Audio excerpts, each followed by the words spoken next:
no Alerta Geral. Bate-papo político com os jornalistas Luzenor de Oliveira e Beto Almeida.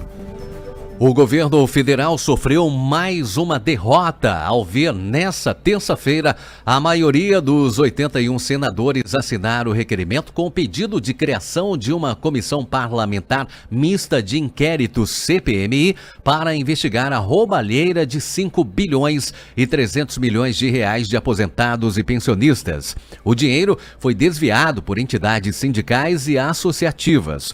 O Ministério da Previdência Social e o INSS sabiam do número elevado de descontos, mas não adotaram providências para conter as fraudes nos últimos 6 anos.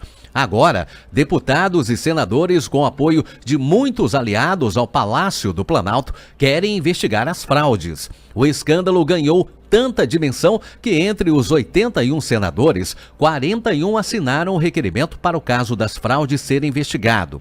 O tucano Oriovisto Guimarães, do PSDB do Paraná, se tornou o 41º senador a apoiar a criação do grupo para investigar um esquema bilionário de descontos irregulares nas aposentadorias. Os articuladores trabalham também para conseguir a assinatura de 257 deputados federais, ou seja, a maioria da Câmara, dando assim ainda mais legitimidade para a criação da Comissão Parlamentar Mista de Inquérito. O presidente do Senado, Davi Alcolumbre, está sendo pressionado para instalar a CPI, que não é vista com bons olhos pelos aliados do governo federal. Convido agora para o bate-papo político às 7h21, o jornalista Luzenor de Oliveira. Bom dia, Luzenor. Bom dia, Marcos Furlan. Bom dia aos ouvintes do Jornal Alerta Geral, aos internautas que nos acompanham no interior do Ceará e também Brasil afora. Marcos Furlan, o presidente do Congresso Nacional, senador Davi Alcolumbre, precisa responder a esse clamor interno do Congresso Nacional e também da sociedade brasileira. Afinal, tem uma simbologia nessa 41ª assinatura do senador Ariosvaldo Guimarães.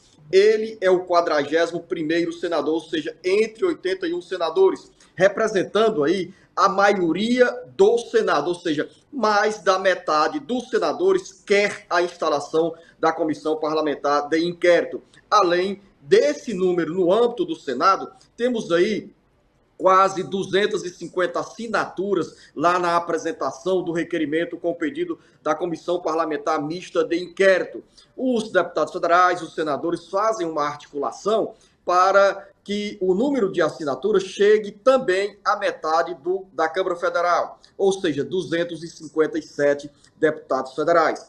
Essa CPI é importante, claro que sempre tem o viés, a interpretação de que uma CPI chega com o interesse político eleitoral ou pré-eleitoral. Em qualquer situação, em qualquer circunstância, haverá essa interpretação, seja de opositores ou de situacionistas. A Comissão Parlamentar de Inquérito é uma oportunidade que o Congresso Nacional tem para extrair as vísceras, a história da Previdência Social, redefinir os caminhos da atuação do INSS. Existe uma verdadeira caixa preta no INSS, que ao longo do tempo as pessoas reclamam que a estrutura do INSS é deficitária, é deficiente do ponto de vista do pessoal, de atendimento ao público. É deficiente, sim. Mas por que essa deficiência? Por que essa inoperância? Talvez uma comissão parlamentar de inquérito contribua para se chegar a esse resgate da história da Previdência Social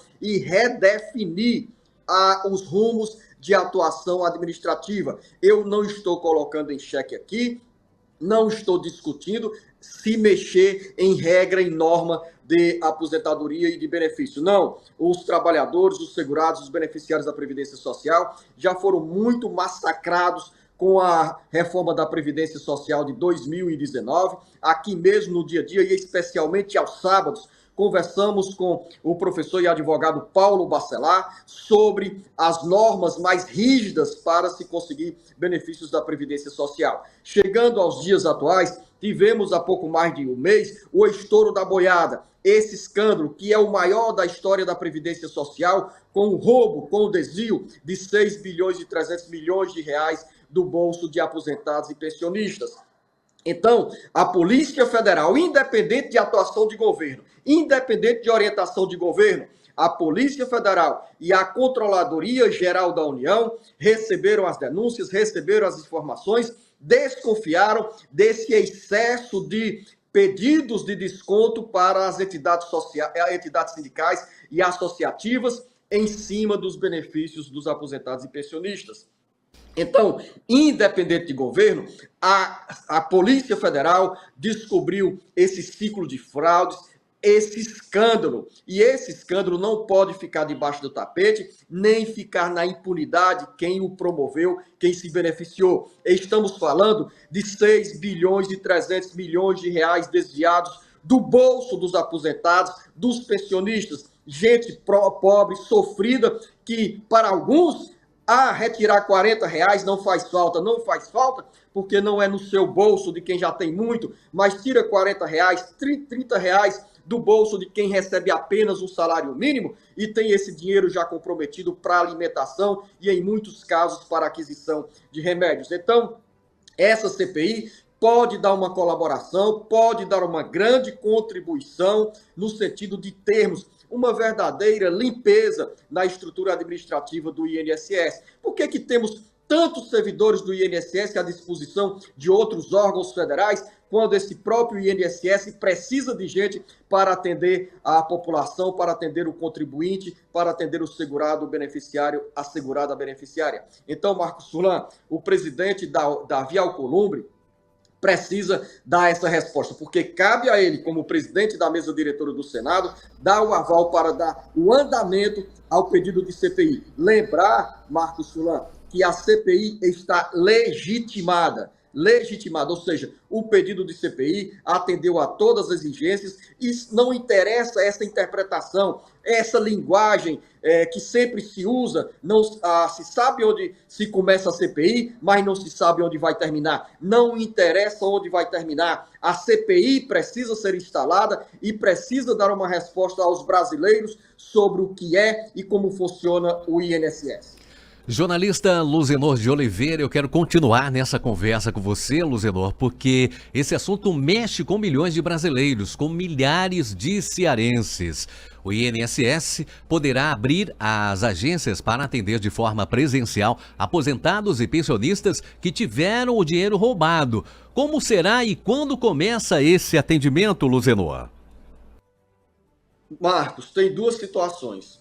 O presidente do INSS, Gilberto Júnior, anunciou nesta terça-feira que as agências da Previdência Social serão abertas para o atendimento ao público desses aposentados e pensionistas que não tenham conseguido uma resposta mais concreta sobre a devolução do dinheiro. Ou seja, o INSS vai chamar esses aposentados, entre aqueles que não conseguiram o atendimento pelo aplicativo Meu INSS, e após o INSS comunicar a entidade, pedir à entidade a confirmação se o aposentado, o pensionista ou a pensionista deu autorização para o desconto em folha, aí o INSS vai chamar e dizer o seguinte: olha, Marcos Furlan, você é aposentado, teve R$200 de descontos, a entidade X disse que você autorizou e que vai devolver o dinheiro. Aí sim, aí tem um procedimento para o INSS atender a esses aposentados. O que está chamando a atenção, Marcos Furlan? Pelo menos 9 milhões de pessoas receberam informações, foram notificadas pelo INSS, por meio do aplicativo Meu INSS, sobre os descontos indevidos. Ou seja, o INSS tem essa informação sobre quem sofreu o desconto, sobre quanto foi descontado de cada aposentado, de cada pensionista. Eu não entendo porque essa burocracia que existe para prejudicar os mais pobres, quando é para dar, para ser generoso, para fechar os olhos para fiscalizar, para impedir fraudes, o INSS deixa correr frouxo. E quando eu falei no comentário anterior, nesse bate-papo aqui que nós começamos, que o Congresso Nacional está legitimado para instalar a CPI, que o presidente do Congresso Nacional, senador Davi Alcolumbre, precisa dar resposta aos brasileiros, eu quis dizer também, Marcos Furlan, que o INSS, o Ministério da Previdência Social, foram omissos ao longo dos anos ao ignorar as denúncias, as queixas de aposentados e pensionistas que estavam sendo literalmente roubados por entidades associativas e sindicais. Porque o roubo acontece quando tiram de mim, tiram do meu bolso, tiram do bolso do aposentado e do pensionista um valor que não é autorizado. Avançando nessa questão, tem uma decisão nova, Marcos Furlan. O Ministério Público Federal recomendou ao INSS e ao Ministério da Previdência Social que devolvam em 30 dias o dinheiro desviado dos aposentados e pensionistas. Nós estamos aí acompanhando um lenga-lenga, uma enganação, uma ilusão. Claro que todo esse processo burocrático precisa ser cumprido, ou seja, os aposentados e pensionistas são notificados pelo INSS, depois o INSS vai atrás das entidades que receberam o dinheiro de forma indevida, vai pedir a devolução desse dinheiro, a Justiça já decretou o desbloqueio ou o bloqueio de pelo menos 2 bilhões e 500 milhões de reais entre dinheiro em conta, dinheiro em espécie e imóveis de luxo, carros de luxo, que foram adquiridos pelas entidades ou por quem dirigia essas entidades e se deu bem com o dinheiro à custa do empobrecimento de aposentados e pensionistas. Ou seja, o Ministério Público Federal deixou esse recado, que o INSS e a Previdência Social se virem, porque pessoas vulneráveis, pessoas que vivem em condições de vulnerabilidade social e financeira, como aposentados, pensionistas, detentores de pensões e de benefícios da Previdência Social, merecem mais respeito e precisam desse dinheiro. Afinal, em muitos casos, temos gente aí para receber de volta R$1.000, R$1.500, pessoas que tiveram, ao longo de 2 anos, 10 anos, ou mais descontos mensais nessa roubalheira que o aposentado e pensionista tem sido vítima em todo o Brasil. Eu vou encerrando por aqui a minha participação. Quero lembrar para você, Marcos Furlan, que daqui a pouco, já na volta do segundo bloco, com o jornalista Beto Almeida, você chama o nosso correspondente Alverne Lacerda, porque ele tem boas informações da região dos Inhamuns. Caiu um verdadeiro temporal nas últimas 24 horas na região dos Inhamuns e o Alverne Lacerda tem essas informações sobre os dados pluviométricos de municípios da região dos Inhamuns. Daqui a pouco o jornalista Beto Almeida entra também no bate-papo político, nessa conversa com você, Marcos Furlan, para falar sobre a marcha dos prefeitos e também essa sinalização do presidente da Assembleia Legislativa, Romeu Aldiguero, que esteve nessa terça-feira em Brasília com o deputado federal Eunício Oliveira e reafirmou o que disse em Viçosa do Ceará. Eunício, você é nosso candidato ao Senado em 2026. Daqui a pouco, muito mais com você, Marcos Furlan, e com o jornalista Beto Almeida.